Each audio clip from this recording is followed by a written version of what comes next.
I know what you're thinking.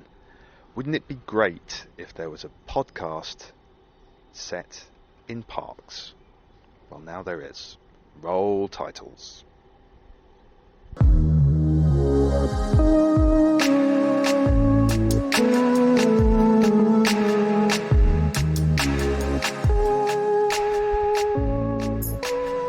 Hello and welcome to Park Date. You might be sat on a sweaty train or in a crumbling Victorian hovel, but for the next insert number of minutes please, we'll be taking you back to nature. Because in each episode we'll rip up the podcast rulebook and kidnap, lead, a different guest to their favourite local park, and there we'll talk about the things that they like to do. So pack a picnic blanket, try saying that after a few Prosecco's. Our guarantee to you, lucky listener, is that this episode will contain one or more of the following: ice cream, swings, grass, dog walkers, drunks, canoodling couples, a possible mugging, and fun in the sun, unless it rains. So join me, Christopher Beanland, yes, that is my real name, and a special guest as we try to create the perfect park date.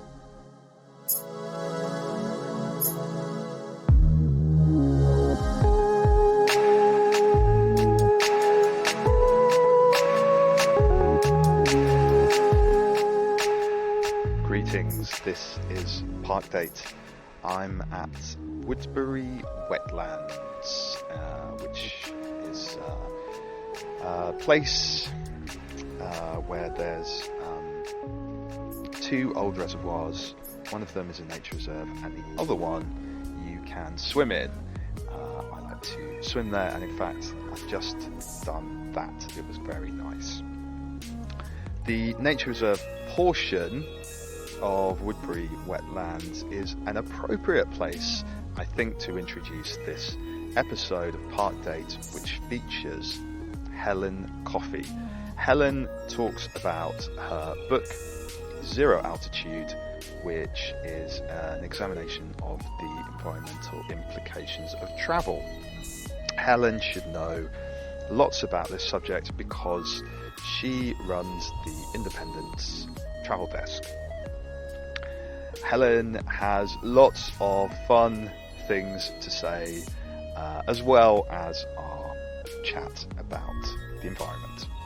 And if you like Park Date, and why wouldn't you, then please do review and subscribe and like the podcast wherever you get your podcasts. And remember that if you leave me a funny review, you are in with a chance of winning a prize at the end of this season.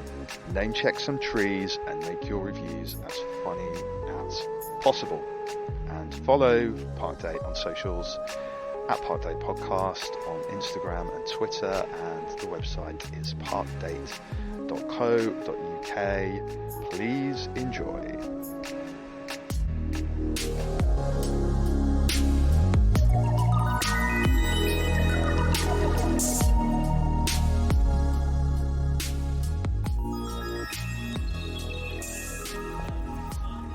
Welcome to London Fields. There's lots of people out, the weather's nice. I'm here with someone very special. Her name is the same as my favourite morning beverage. It's Helen Coffey. Wow. You said you had a good intro, so that was a surprise. I can't believe I re-recorded just for that. Oh dear. We've just been to the Lido. Did you have fun at the Lido? I had so much fun at the Lido. It was good, wasn't it? Yes. It's particularly nice, I think, in the spring months. We're in April right now. Mm-hmm. Because there's a lot of fair weather swimmers. But when I say, I mean, it's a nice day, but it's still, lots of people are like, it's too soon, it's too cold to swim. And they are wrong. They're wrong. It means we get it to ourselves, almost. Exactly. It's basically very, very pleasant to be swimming in these conditions. So pleasant. Yeah, and even when it's wintry, I still think it's nice. Oh, that's my favourite. I feel a bit one of those horrible curmudgeonly people that I think when it gets curmudgeonly, when it gets to peak summer and suddenly all these people crawl out of the woodwork wanting to swim in my favourite spots and I can't get in. I just feel like they should have to show evidence of having swum when it wasn't so delightful. It's very annoying. It's like how if you want to get England football tickets, you have to prove that you've gone to see England play San Marino or Albania, those teams. So they're kind of discouraging people who just want to turn up and see England versus Argentina or something. So maybe you should prove at the Lido, that you've like ticked off Stamped a number a of card. January days. You had to, be at the pool with a selfie holding today's newspaper in February. Yeah. And then they let you in when it's the August bank holiday or what have you. Yeah, I think that would be a much fairer way of doing it, definitely. But it's always a nice atmosphere, isn't it? I love to go to that Lido, and in fact, if you were going to play the Chris Beanland drinking game of the amount of times I mentioned London Fields Lido, you'd end up getting very drunk. But it is a very nice place to go, isn't it? The atmosphere is always really nice. It is, and especially because you can just chill out there afterwards. Yeah. Because I love a reservoir swim in West Reservoir. Talking about this West Reservoir. Yeah. Yes, also very nice. Also very nice, but they can be a bit funny in summer once you've done your swim. If you just have a little lie out on the decking, taking it all in. Sorry.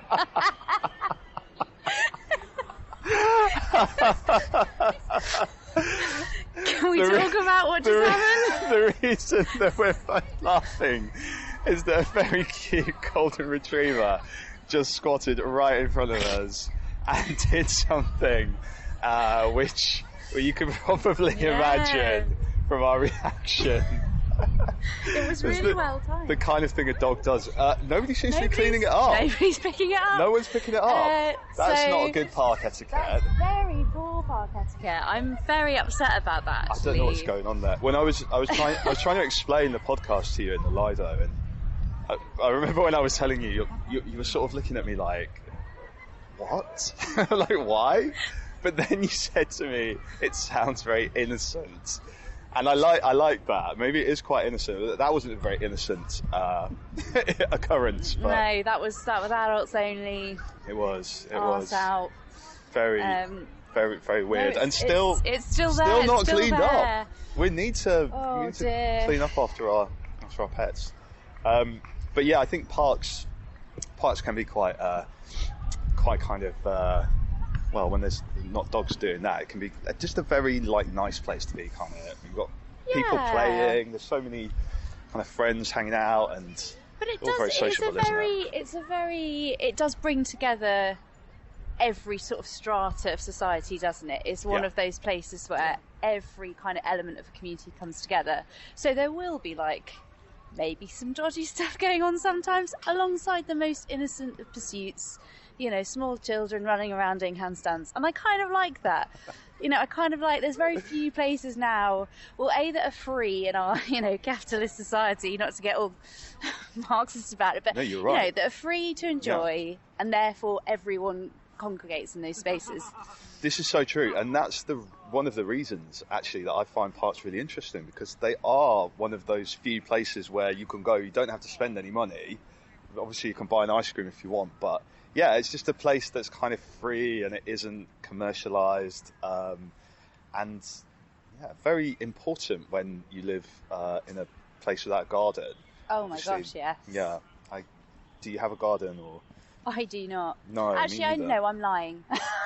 You're like, actually, I do have my 3 acres.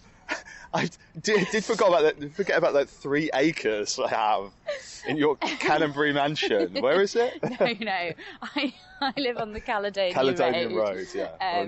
Not quite Canterbury, there. Sorry, the reason I said that is because when we were talking about how important parks were, I was actually thinking about lockdowns and where I lived during nearly the entire pandemic. Were you in a different place? Yeah, was a flat with no garden and no balcony, nothing. And now there is a very small outside space, but it's very hard to enjoy because it's like a basement flat, and therefore doesn't really get any sunlight in the garden. Yeah. It's also quite chaotic. One of my housemates is sort of into like lots of different projects, including gardening. So there'll always be like just giant kind of mound of soil to negotiate.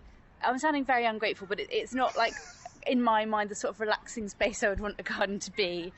So I do rely on parks as my garden, I would say. I think that's the thing, isn't it? You can kind of use it as your garden, play games. You can hear the thwack of tennis rackets against of racket on ball. I really need to stop sounding like Alan Partridge when I'm commentating on what's happening.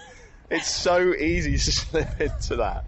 But you're building a visual picture. It's beautiful. I'm trying to paint a picture of what we can see. But yeah, it's like a giant garden, isn't it? So you see people doing the things that they do in their garden. Maybe there's, fat topless men sunbathing, or kids is this getting still up to no true? good. That in London Fields, are you allowed to use disposable barbecues? Because for a period, it was kind of the only place in London you could do that, and so it really got lively. Yeah, it's a really good point, and I think you're right. I think that in the southern part of the park, you're allowed to use barbecues.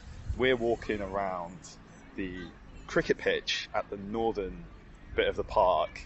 As I said, I feel like maybe more than one of these podcasts is going to end up being in London Fields, possibly all of them. Oh, come on so now. We need to split it into, this is the podcast of London Fields North, and then maybe someone's going to want that. But I do think you can do barbecuing. Have you barbecued here before? No, but I've just sort of ambled through and I'm like, oh, the smell on the air is quite engaging, whilst also you're kind of like coughing as you walk through the myriad barbecues. It's like Apocalypse Now. There's all this exactly, smoke there's suddenly rising. a haze over the park. But I quite like it because that takes it up to another level, as you say, people just using it as their backyard, being like, oh, I'm getting my mates over, so they kind of own the space. But I like that, I like the ownership. It's funny, isn't it? People use the space in different ways, and I guess everyone has to. Well, this is the thing about the city, isn't it? Everyone has to find their space within the space and interact with other people, and you have to be mindful of others, which is good sort of way to live, like thinking about other people and how other people want to use the space, and everyone kind of has to work it out together, don't they? That's the way you're sort of pushed together in the city, aren't you? And you have to. And it's kind of beautiful, that idea, actually. You have to be courteous and you have to be mindful. I mean, you cannot be, and some people aren't, but it's actually staggering the number of people who are, you just kind of, without thinking, intuitively live that way respectfully, because otherwise it would be an absolute... I was going to swear, something show. It would be awful. It would be a hellscape. Yeah. The visual image for the word that Helen didn't use is what happened with that dog. Which I'm sure we'll pass it in a minute. We can have another look. We're on our way back round towards it. Do you have any memories? I've prompted Helen about this. I was saying earlier. Do you have any memories of parks when you were a kid?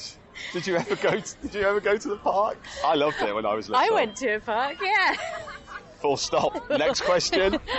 And where did you grow up? I don't think I even know this. Oh, in the beautiful commuter town of Hemel Hempstead. Hemel Hempstead. Yeah.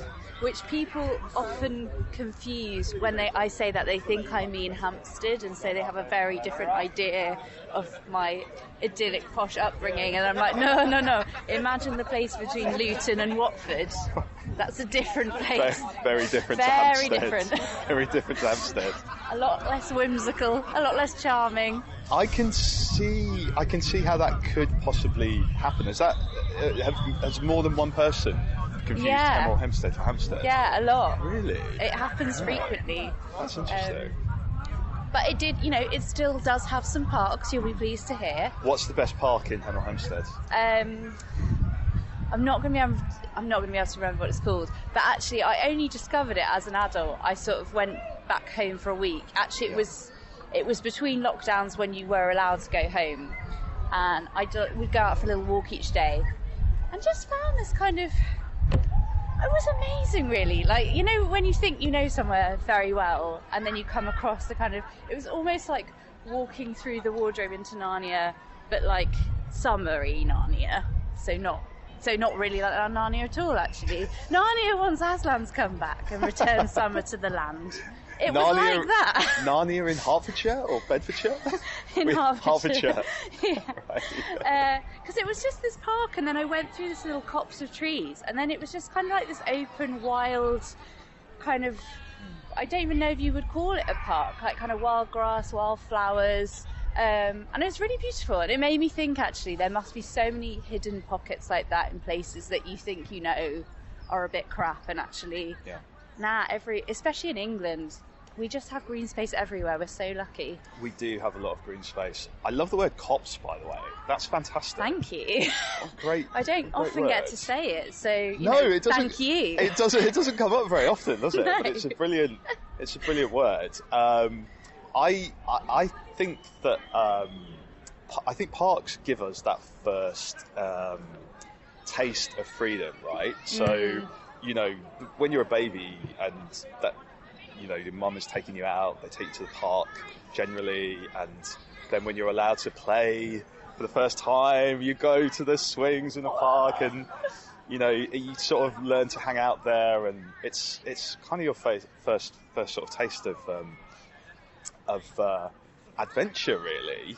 And maybe it sort of gives you that taste for then travelling further and doing more exciting things. Well, I was just thinking, like, when you said what's your kind of early memories of parks, I now realise you were talking about childhood, but genuinely mine was like, yes, snaffling some Bacardi Breezers and taking them to a park bench, which in another way is its own first taste of freedom. Indeed. One might say. And when you feel like a grown-up, you know, staying out a bit late, and it was always in parks. Yeah, absolutely. South Wotton Common, I remember drinking the odd can of Foster's. Ooh la la! Pushing the boat out. Yeah, it was a place where you could go. You could find the shop where you didn't get ID'd, and then you could get some drinks and hang out, listen to music, and you wouldn't be bothered by adults, would you? No, you could create your own little world and kingdom there, I think. Exactly. In a way that you couldn't do anywhere else. And actually that's kind of weirdly special. I don't know if that's a uniquely British thing as well, like the getting drunk in parks. Yeah, we do like a drink. I can't imagine French teenagers are too cool for that. They'd just be like, I've been drinking since I was 2 years old. I don't understand. Excellent accent. That was terrible. Terrible. I apologise, French people. Désolé. Désolé. They probably go to restaurants or something civilised, don't they? Whereas we're just sat on a park bench drinking a Bacardi Breezer. Which is your favourite flavour of? Which flavour of Bacardi Breezer would it be? What a question. I mean, I haven't had one in about 20 years. Orange? Was there like an orange one? There was cranberry, which was very nice, I seem to recall. Yeah. I never liked them. They were too sweet for me. Well, I know it was, baby's first alcohol. I've progressed since then. Things have evolved. But what a way to start in a park. Yeah. Start as you mean to go on. But yeah, I think those times in parks then can lead you to wanting bigger adventures. I should have introduced you properly by saying, Helen, that you're a travel writer, travel editor, currently head of travel at The Independent, and you have a new book out, don't you? Zero Altitude, about travelling without flying. Yes. Sorry, when you said that, I was like, oh yeah, you didn't actually say who I was. No. Said that my name was enough. I like that. Like, you know who Helen Coffey is, right? Your name, exactly. It's like a beverage. Yeah. Yes. So new book is out. First book, I should say. Is it your first book? Yes. Well, even more congratulations. Thank you. Yeah. Out on 26th of May. Obviously available to pre-order now, should you wish to. Link up. And so it was all about travelling without flying. So kind of partly about my travel writing experiences, trying to travel during a pandemic without taking any flights was quite challenging. And then the other half is kind of more researchy, so talking to climate scientists and activists and campaigners about why we do need to fly less, and whether offsetting is actually effective, whether there's any technology that can make flying carbon neutral, all of that stuff. So digging into it a bit more, because I think for lots of us we're just not really sure whether it's how bad it really is or not. It's really interesting doing it from being a travel editing perspective, because people are like, oh, but how can you do your job? And I mean, I guess it is trickier, but I think it's really important to start having those conversations and start normalising actually doing travel without hopping on a plane. I think particularly in this country, we are, I think it was something like in 2018, we took the most international flights of any nationality in the world. So we are big when it comes to flying in the UK, massive. It's just our thought process is I'm going on holiday and getting on a plane, that's it. Yeah. So partly it's about just kind of breaking some of that and going, you don't always need to do that. Maybe have a think about how you could get there and actually whether it could be more enjoyable. Yeah, and those adventures can be very enjoyable, can't they, when you're going overland. It can be a fun thing to do, you're travelling by train or by boat. And I think it's like baby steps, isn't it? I love the way on your articles on The Independent now you have the fact box which says if you don't want to fly, here's a way to do it.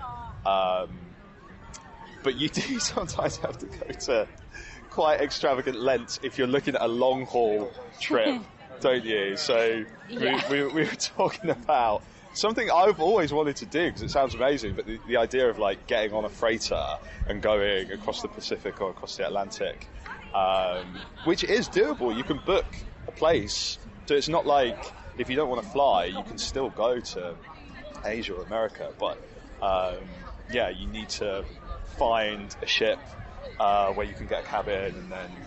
Yeah, I mean, I'm not going to sugarcoat it. It's not easy and it's not cheap, Yeah. You need a fair whack of commitment. I think it is probably, I really want to do it. I think it's an amazing adventure. Yeah. But it's not set up for passengers. It's, their cargo ship's set up for freight. So you're really just hopping along for the ride. When you're trying to book, they will say to you, well, this is the date for when it's going to leave, but it could be a month, any time within the 2 months around that date. Is that okay? And you're like, no. So it's really kind of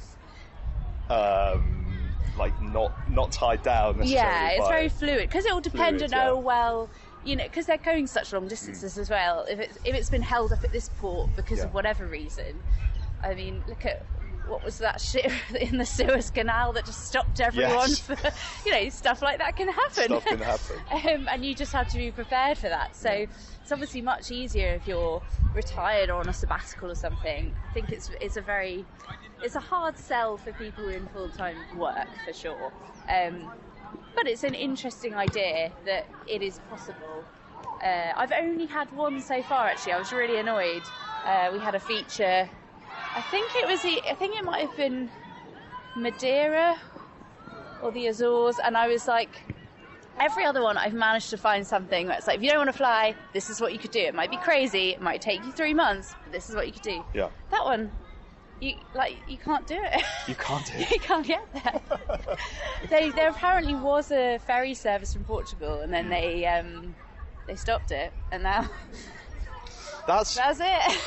That's very surprising to me because I imagine, having been to both those places, cars and trucks have to get there somehow. You can't make, or correct me if I'm wrong, but I would imagine there isn't a car making factory on Madeira or the Azores. I mean, write in if we're incorrect. If we're incorrect, something tells me if you want a car, it would have to get there on a ship. So I would have thought that. I was very surprised.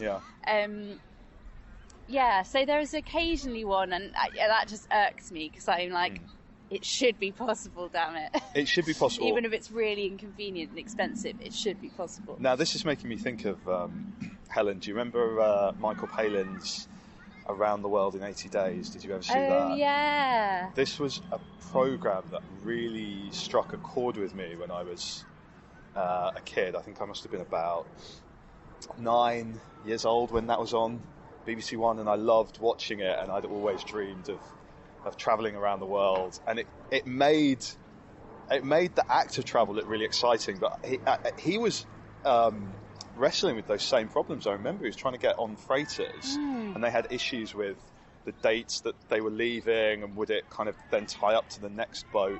But it all looked very exciting, and I think, maybe we can kind of mix the environmental consciousness, like eco-mindedness, with adventure as well. Maybe the two things can kind of go together, right? Ooh, I think they go together perfectly. Yeah, is that one of the things you thought about when you were writing? Yeah, because first of all, when I started, I expected to just pledge to do it for a year. And that was in 2020, and then COVID happened, so the whole thing is just... Did you say no? You said no flying. No flying, yeah. So I haven't taken a flight since October 2019. But the idea behind doing it was really this kind of, the environmental mindset. Yeah. And I hadn't thought about it other than that.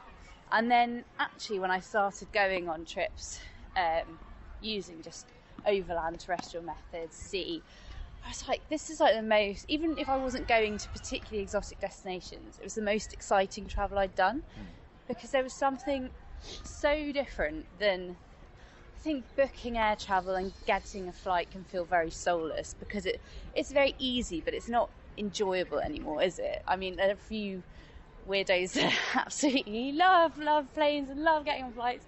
Not weirdos, lovely people. There's a part of me actually does quite like planes. But I know it's you.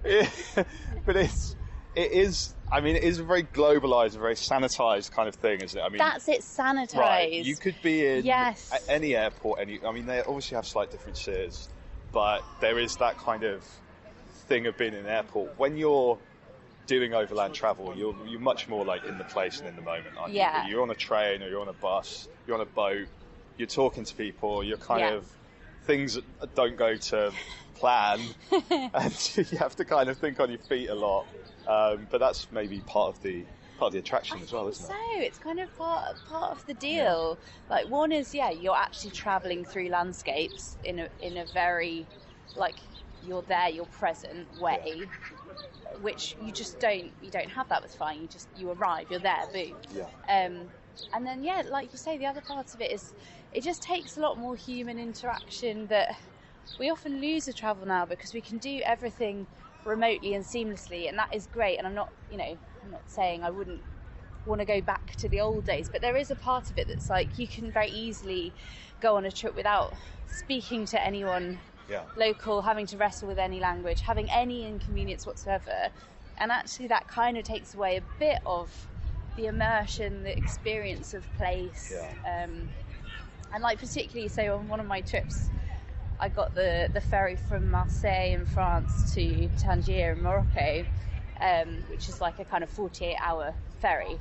And the experience was wild, because they just don't have any foot passengers. You were tweeting that, and I remember I found that very enjoyable. Yeah, there was no seemingly provision for passengers, was there? Everyone was in their lorry or their car. Yeah, they're in a lorry or car, because otherwise why on earth would you get a ferry? And I only in hindsight was like, oh yeah, not many people would choose to travel this way. They don't have to, because they don't have a car. And everyone just thought I was nuts. Were they like, nuts? Mademoiselle, ça va? Ça va bien? Well, they were all like, a piéton, which is like, you're travelling by foot. And I was like, oui. Quoi? To the point where, I turned up at the bit that told me to on my ticket. It had, we had this very helpful map. This is a tram stop you get from Marseille. this is where you go in if you're a foot passenger. And I was like, great, following it all. Kind of got there. This man was very confused, but was like, oh, go this way. This is all in French, because what I do love about Marseille is they really don't speak to you in English, and as someone that loves practicing my very terrible French, I love it. Au contraire, Helen, you're Helen. Your French is very good. No. Pardon. So I did all that, and then I got there to like French. This kind of. You opened your copy of Tricolore. Rosetta Stone. So his directions took me, and it was a port, so it was very big. So I walked for 10 minutes, got to this building that was clearly the building for foot passengers, that had this like very securely locked door with a chain around it, and I thought, ooh, that's not a great sign. Then had to just wander around, find another guy in some high vis. He was totally bemused, and it sort of eventually turned out that the ship was like literally the other side of the docks. So you were in the wrong place. I was in the wrong place because normally there'd be enough foot passengers. This was also kind of pandemic-y time, so I suppose travel wasn't back to normal. But they'd normally have enough people. I suppose they'd check them in there, they'd do the passport control, and then they'd bus them over to the ship. Yeah. But I was the only one on the entire ferry who was travelling by foot. So, of course, I hadn't opened the building for me. I mean, I wish someone had let me know, but they did not. So this guy had to just get me in his van, because he was like, you're going to miss the boat. Well, that's like something kind of perverse, like when you travel first class with Lufthansa, isn't it? You get driven to the place like that. It is. First class ferry, you got driven there. I felt a bit fancy. By yourself, yeah. Amazing. And then a separate guy had to, after several hours wait, so I wasn't actually going to miss it, but another man had to drive me onto the ferry because I couldn't walk on with my wee legs. I had to be. I was like, weirdly feel like a VIP. That sounds fantastic. But it was, like it sounds a bit like, oh my gosh, but it was so fun because I thought, I can't remember the last time I'd had that sort of experience travelling, like having to talk to people, find out what was going on, like, oh no, like, oh, it's crazy, all of that is really. It's kind of part of the reason why we travel, to have new experiences and adventures, and I think there's something to be said for travel giving you confidence in a way. Yes. I feel like I've got a lot of self-confidence from travelling over the years, because you have to problem solve a lot. And you realise that actually you can deal with so many more things than you ever thought that you could. And I think actually having those experiences, especially when you do solo travel, it kind of shows you that you can get yourself out of any situations, and that you can learn so much. And travel just seems so valuable to you as a traveller, but also to helping your understanding of different places and cultures. I think it's a really kind of difficult balancing act, isn't it? Because I really believe that travel's so important, and that we can kind of learn from other cultures, and I think it probably helps us to understand and maybe to be more empathetic to others. I think there's a lot of value in it, but obviously with the environmental side, we have to be careful, don't we, that we're not kind of overdoing it, because you see so many problems obviously with things like flying and development of hotels and resorts and things. There's a lot of issues as well, isn't there, like environmental problems and destruction that travel causes, and you have to kind of sad child. Oh dear, very sad child. It sounded very sad.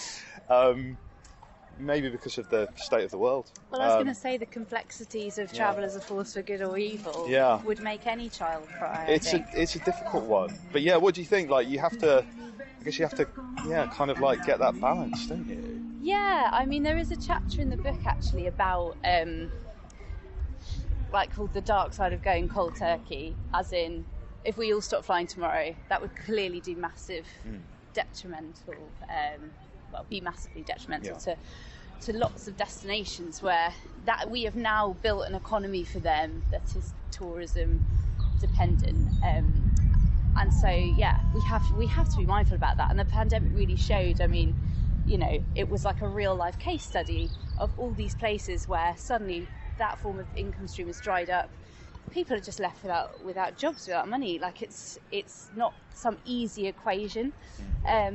So I think it is complex. I think what we have to think about, from lots of the experts I spoke to, was the way we travel. So if we are going to go long haul, make it a really intentional trip where you're going for quite a long time if you can, where you're trying to spend money as locally as possible, like to have a very enriching experience, to, you know, not contribute to over tourism. And that doesn't mean you can't go to, like, you know, Amsterdam or Barcelona or Venice ever again, but thinking about going to those sorts of places in the off season, so not like the kind of peak summertime, trying to get a bit, you know, the horrible phrase, off the beaten track, but you know, trying to see more of destinations when we're there, not just kind of ticking off a bucket list of stuff, but actually experiencing a wider perspective. I think it's just really, being more thoughtful, mindful, intentional, whatever you want to call it, with where you spend your money and how and who it's helping. Yeah. These things have come to the fore so much, even in just the past few years, haven't they?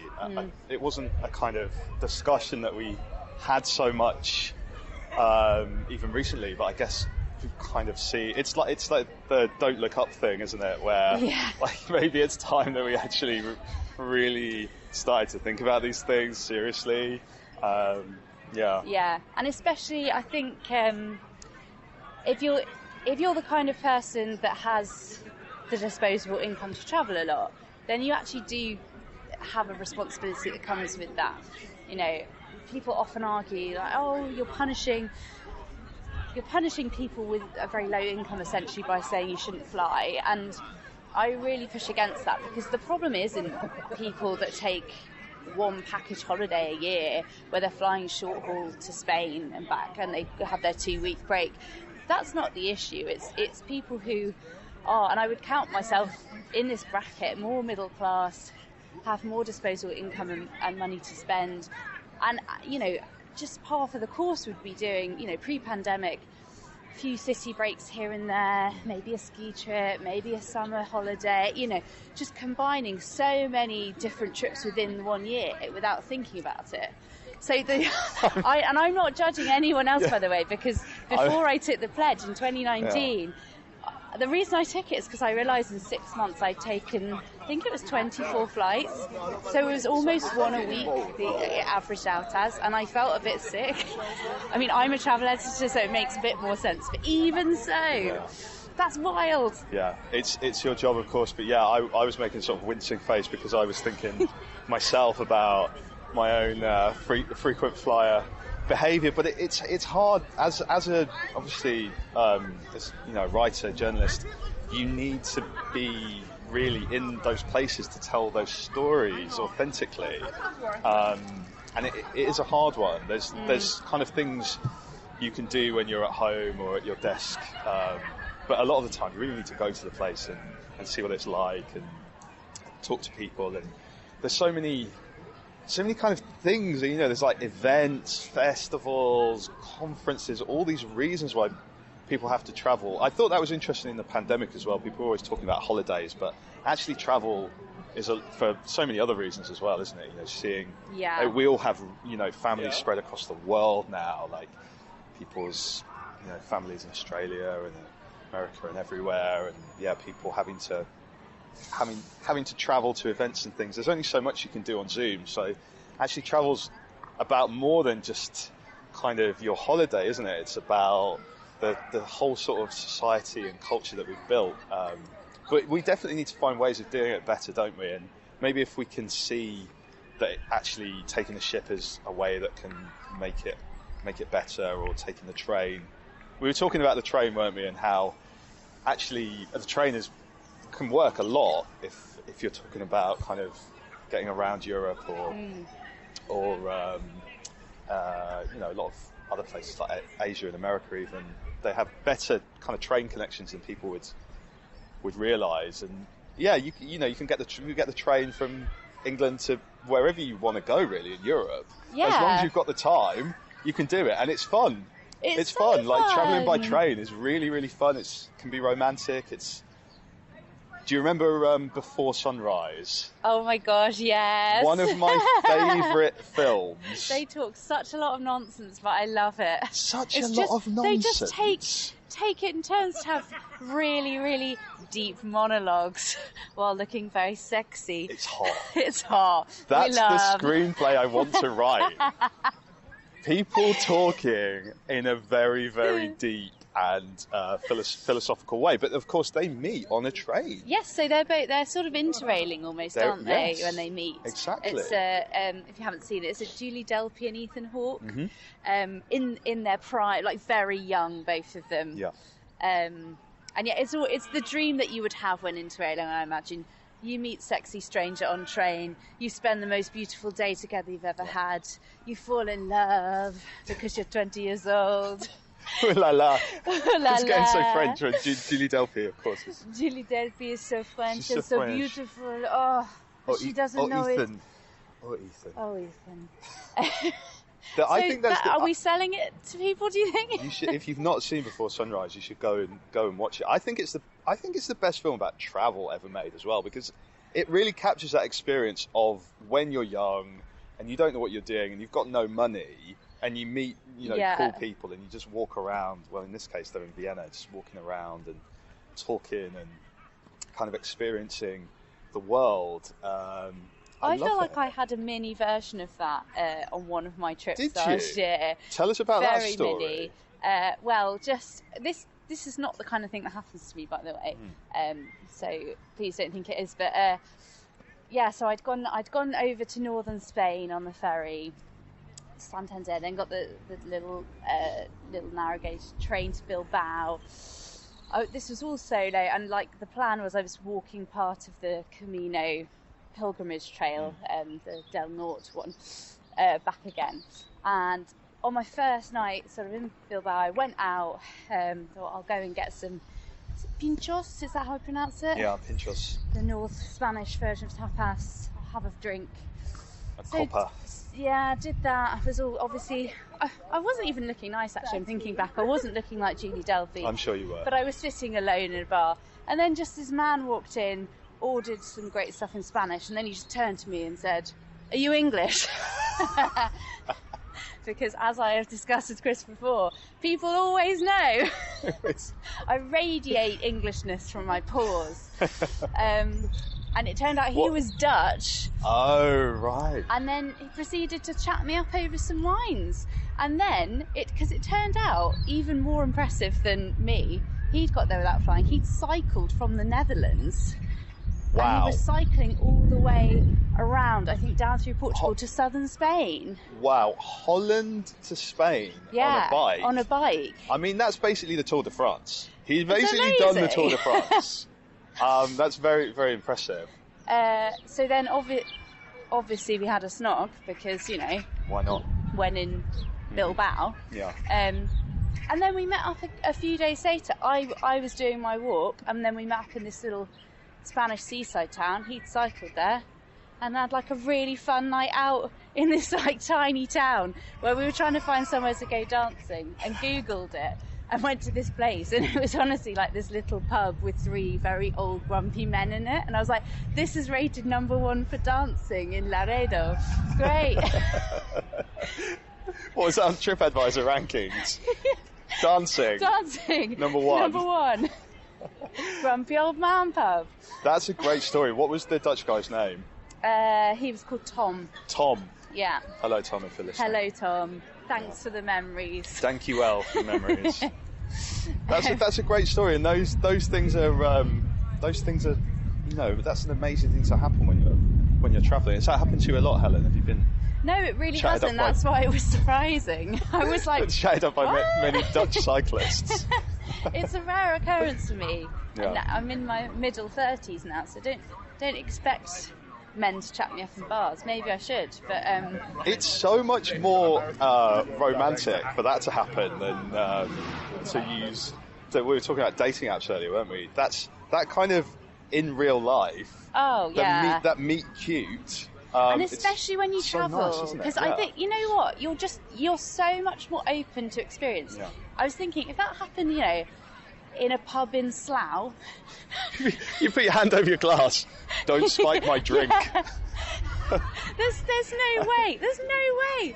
I think in your sort of your homeland, you're much more closed off, and then you go abroad and you're suddenly like, why not? Why not take a chance? Why not have a conversation with someone? Especially as we were saying, when you're travelling solo and you kind of get that confidence, and I think there's something really special about travel for that. Yeah. So also, it could be a place where you can meet your partner. Much better to do it like that than go on Hinge and do it. I guess everyone's in. Well, I guess he was in a different place as well. You're in a different place, so you kind of have that openness in your mind, don't you? I guess there's so many. I wanted to talk to you about. There's so many places you could go. Maybe so many Dutch cyclists that you could talk to. Just almost too many. I was reading an article you wrote, Helen, about what was that new Netflix show, The Ultimatum? Really? You read that? I read that today, and it made me laugh. Because I was thinking, at any time I see choice paralysis mentioned, I'm always like, oh yeah, I love that. There's a very good podcast about that, where they talk about all the types of jam that get sold in the supermarket. If there's like 25 types of jam, it's too much. Too much jam. If there's only 3, the sales of jam are much higher. Yes. So. It's so interesting that I think we're only just beginning to really understand that more widely, that more choice, infinite choice is not better, it's much worse for us, and we really struggle. I even find that with travel, you know, when you've got the whole world to pick from. Right. It actually, weirdly, this does link to Flight Free, because part of what I enjoyed about it was it does limit your options. And this is in a really manageable way. This is exactly what I was about to bring up. Yeah, I was going to say that because because we kind of, you know, I look hungrily at an atlas and think I want to go to all these places, but actually maybe we should be doing less. And when you're limited to where can you go that doesn't involve waiting 2 months for a freighter to arrive, then you can do it. And actually, one of the things which I think is quite interesting is thinking about how far you can get. So I don't know if you were thinking about that when you went to Morocco. Were you like, oh, you know, can I get to the next country? Like, can I get to like Mauritania, or can I get to like the next, like into Algeria or something? It's kind of interesting, isn't it? Thinking about how far. I think, can you drive across Africa? Can you like drive all the way to? I'm not sure if you can. The thing is, I don't want to sound very small-minded, but that's kind of one thing that held me back was, you know, I think being a solo female traveller, that was actually my first time to the continent of Africa, you know, taking this trip to Morocco, which is really surprising to me. I don't know how I've managed to do that, but anyway, here we are. You then get to a point where actually the trains in Morocco are fantastic, but if you start to like go elsewhere, it's not so great. There are more worries about safety. Not everyone, like that's a really bad, like broad brushstroke thing to say, but in terms of trying to like travel the whole of that continent by myself, I wouldn't feel confident enough to do that now, because I think it would be a bit naive of me to think that I could just do that blasé without any real knowledge. Or let's do it together, because there's a lot of Africa that I've never been to. I've been to Morocco, I've been to South Africa, and then there's just all this. There's the rest. The rest, right? Like, I think it's probably Did you say Mauritania, by the way, because you did today's Worldle? Was it on Wordle? It was on Worldle. No, because that was today's. Was that today? So I was like, maybe that's what's in his mind. But there is nothing like that game. If you haven't heard of it, it's like Wordle, but you've got the outline of a country and you have to guess it in 6. And whenever it's in I Africa, could I do- just like They're the mentally go, hardest oh ones. no, because I've Yeah. got such bad geography, and that's on me. That's really bad. Oh, it's difficult But though. Telling I'm like, oh, Central African Republic from Chad is not an easy ask, and I'm a geek for geography. But yeah, we should do. Let's do an African adventure, Helen. okay, Let's do that. fab. Let's do that. I'm here for it. Yeah, excellent. And we'll go with that flying. So yeah, your book's out. Well, it might be out by the time this podcast is out. Oh, that's exciting. Guys throwing cricket balls right in front of us. Yeah, we need to maybe dodge this. We'll try not to get hit by. Oh, thank Should you. we go for? There's a guy using like the thing that you throw the dog ball with. Throw a cricket ball. This is very ingenious. I yeah. like the game that they've I like that. developed Yeah, here. it's very good. So the book's going to be out. Are you doing any kind of? You need to be on, Breakfast and Good Morning Britain and all those things, don't you, Helen? I guess you're going to be so. doing a bit of that. Invite me on, guys. I Yeah. hope so. Well, I say I hope so. The More whole thing professional fills me with interviewers exhaustion to than think me. about it, but Yeah. No, that'll be hopefully, yes, there'll be lots of promotion, lots of chances to talk about other ways of travelling. Because I think it's a really good time to talk about it. I think we've had a sort of, I know people hate the Great Reset idea, but we have had this weird time. We are thinking more about our choices in general, and I think, it's a good opportunity to have conversations about that. And that's a great place to finish it as the sun is kind of setting. Oh, it's so beautiful. It's looking so beautiful, isn't it? Thank you so much for talking to me, Helen. I hope you've enjoyed Chris this. Beanland. It's been very enjoyable. Yeah, pretend like you don't know me, so it sounds more professional. Thank you, Christopher. Okay, cheers, Helen.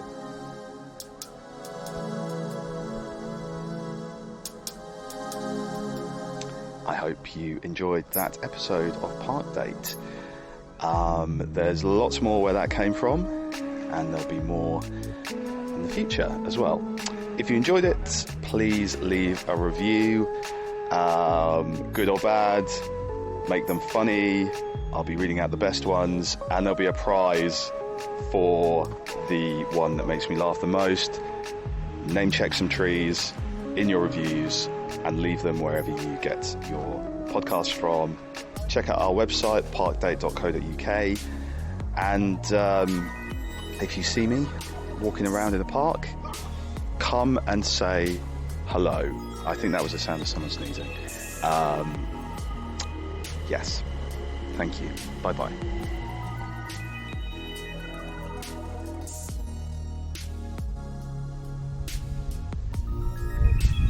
On the next episode of Park Date, we speak to Finnish director Ark Hard about his lockdown movie in which people didn't even meet each other, they just talked on Zoom. Lapland laptop life during lockdown in Lappeenranta. Ark, thank you for joining me. Kiitos. And I will make a nocturnal journey to Norwich's Erlen Park to convene with the ghost of Leonard Rossiter. All this and more coming up on the next exciting and hilarious edition of Park Date. Park Date.